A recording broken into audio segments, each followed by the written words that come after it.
The extent to which we live into that potential with AI is going to have everything to do with who is driving the change. And we believe that we need teachers who are deeply rooted in a commitment to equity, who are working in some of the most marginalized communities all over the world, who are committed to not only living into today's school mandates, but really reshaping education towards holistic student development. We need them driving the change.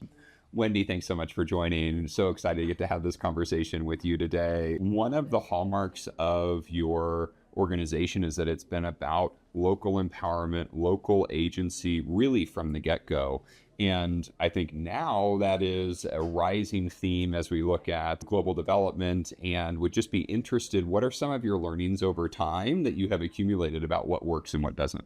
I mean, first of all, our core mission is about taking a really intentional approach to cultivating what we've come to call collective leadership, like a lot of people around a whole ecosystem who are exercising agency towards a shared purpose with the networks and relationships to work together and learn together in the pursuit of sustainable development, essentially.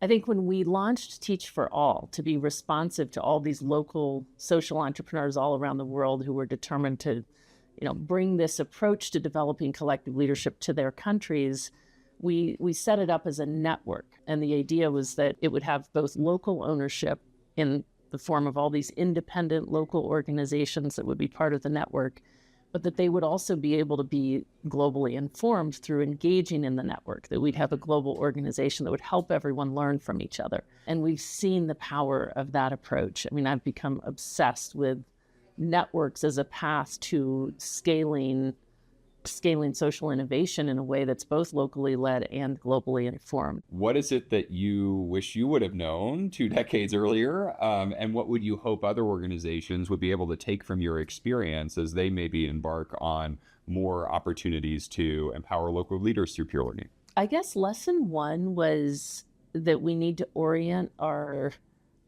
global learning efforts around questions rather than answers. I mean, I still remember meeting like a head of recruitment in one of these network partners across our organizations, and they were telling me how they were implementing this new approach that they learned from one of the other network partners, and I knew for a fact that that other network partner had since evolved their approach. And at that juncture, I realized no more spreading of solutions. Like, we need everyone obsessing with the same questions and developing, of course, their own locally rooted answers. And what we can spend our energy doing is looking for what we've come to call insights, principles that undergird success across multiple contexts. So we can spend our energy spreading these principles, but then really those local folks need to be obsessing over these big questions and finding their way, like informed by those principles, to the actual local solutions that they need, and then continuously improving and continuously learning from there. One of the areas that all of us are getting the opportunity to learn a lot about is AI.